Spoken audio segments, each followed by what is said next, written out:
ఇతరులను రక్షించువాడే నిజమైన క్రైస్తవుడు కదా. అగ్నిలో నుండి లాగినట్లుగా ఏం చేయాలంట? వారిని బయటికి స్వార్థపరునిగా ఉండకూడదు. అందుకే 4వ వచనంలో ఏం చూశాడంట? వారి ధైర్యమును చూచి, హల్లెలూయా, వారి ధైర్యమును చూసి. ఎందుకంటే తీసుకొని వచ్చిన వారికి అనేక ఆటంకములు ఎదురైనప్పటికీ వెనుకకు వెళ్ళలేదు. అందుకే పైకప్పు తీసి ఆయన వద్దకు దింపిరి. ఎంత గొప్ప విశ్వాసం అండి. ఆటోలు బుక్ అవ్వట్లేదు, ఇవాళ వద్దులే. ఆటోలు బుక్ కావట్లేదంట. బస్సులు పోవాలంటే కొట్లాటలు అవుతున్నాయి. బస్సులో సీట్ల కోసం ఎవరో కొట్లాడుకుంటే వీళ్ళకి ఏమైందో మధ్యలో ఎక్కడో కొట్లాడితే వీళ్ళు భయపడుతూ ఉంటారు. ఇంకా చూడండి, కోటికి పోవాలా షాపింగ్కి, లేకపోతే మాల్కి పోవాలా షాపింగ్కి, ఇంకెక్కడికి పోవాలా, ఇక సంచేసుకొని తయారయ్యి పరుగు పొద్దున్న నుంచి తయారవుతూ ఉంటారు కదా. పోతారా పోరా? షాపింగ్లకు పోతాం, సినిమాలకు పోతాం, ఫంక్షన్లకు పోతాం, అన్ని ప్లేస్లకు పోతాం. కానీ దేవుని మందిరానికి వచ్చే విషయంలో మట్టుకు సిద్ధపాటు ఉండదు. ఎందుకు? నాకేమొస్తుంది అక్కడికి వస్తే? ఉల్టా నేనయ్యాల దేవునికి. దేవుడు బీదోడు. మరి నువ్వు ఇస్తే కానీ కదా, నువ్వు ఇస్తే కానీ దేవుడు తినడు, నువ్వు ఇస్తే కానీ దేవుడు బ్రతకడు. అంటే కొంతమంది మైండ్ సెట్ అట్లా ఉందమ్మా.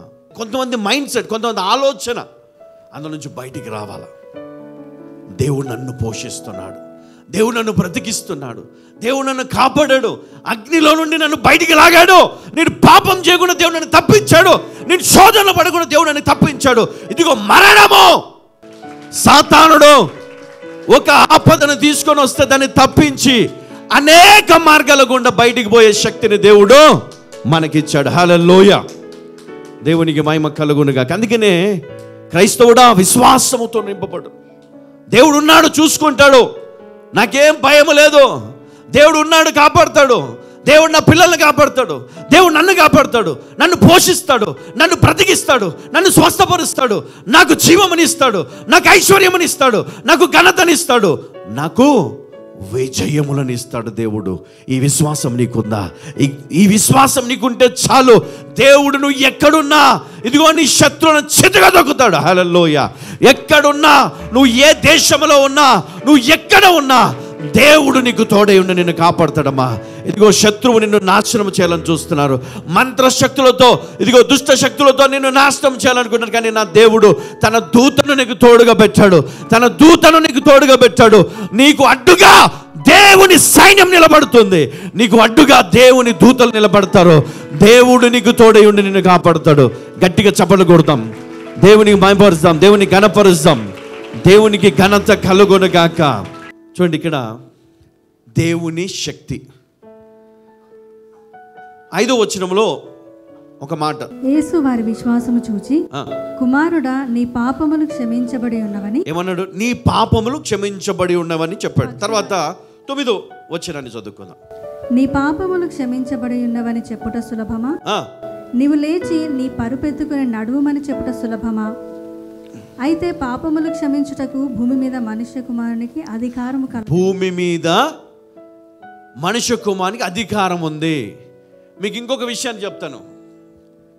చాలామంది రిలాక్స్గా ఉన్నారు కదా, చాలా ప్రశాంతంగా. దేవుడు ఈరోజు రాత్రి నన్ను పిలిస్తే నేను వెళ్ళడానికి నేను సిద్ధమే అని కొంతమంది ఉన్నారనమాట. ఇక్కడ ఉన్నారు కొంతమంది. ఎస్, ఈరోజు పిలిచి నేను వెళ్ళిపోతా, నా లెక్కలు నేనే చెప్పుకుంటా. హల్లెలూయా. ఇక్కడ అట్లాంటి ఏం నడవయి అన్నమాట. నీ లెక్కలన్నీ ఇక్కడే చూస్తాడంట. పైకి వెళ్ళినాక నీ లెక్కలు కొట్టేయడము, కొన్ని మాఫీ చేయడము కదా, స్పెషల్ కోటాలో అవి తీసేయడం అట్లా ఉండదు కదా.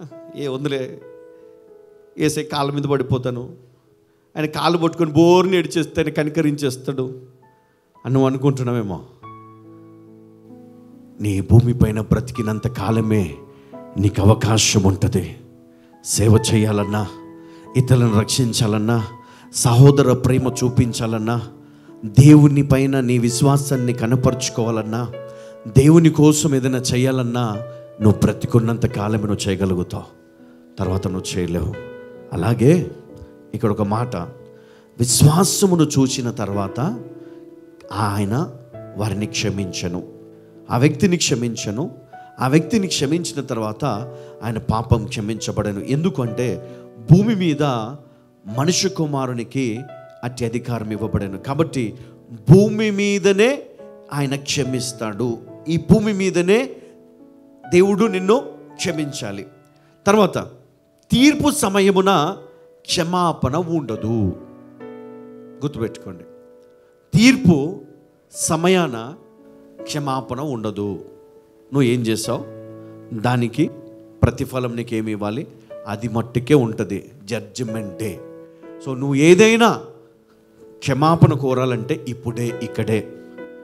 ఏదైనా నీ జీవితంలో తప్పులు ఉన్నాయా, ఇప్పుడే ఇక్కడే దేవుని దగ్గర క్షమాపణ కోరుకొని పశ్చాత్తాపముతో నీ జీవితాన్ని మార్చుకుంటే మహిమకరమైనటువంటి జీవితాన్ని నీకు ఇస్తానన్నాడు దేవుడు. హల్లెలూయా. తీర్పు సమయమున క్షమాపణ ఉండదు. తర్వాత 9వ వచనంలో ఏమన్నాడు ఒకసారి, మార్కు 2:9 చివరిగా, నీ పాపములు క్షమించబడి ఉన్నవని చెప్పుట సులభమా, నీవు లేచి నీ పరుపెత్తుకుని నడుమని చెప్పుట సులభమా.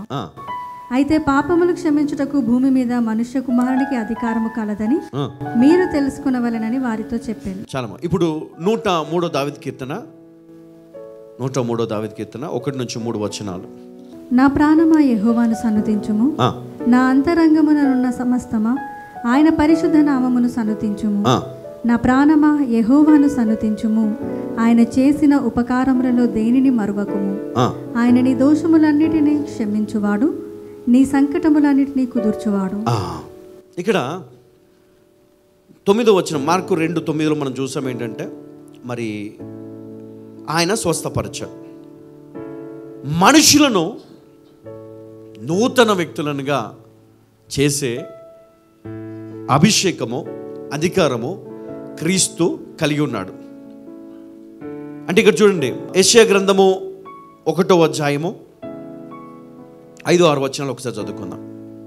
నిత్యము తిరుగుబాటు చేయుచు మీరేలా ఇంకను కొట్టబడుదురు, ప్రతివాడు నడినెత్తిన వ్యాధి కలిగి ఉన్నాడు, ప్రతివాడు నడినెత్తిన వ్యాధి కలిగి ఉన్నాడు, ప్రతివాని గుండె బలహీనమయ్యను, ప్రతివాని గుండె బలహీనమాయను, అరకాలు మొదలుకొని తల వరకు స్వస్థత కొంచెమైనను లేదు, స్వస్థత కొంచెమైనను లేదు.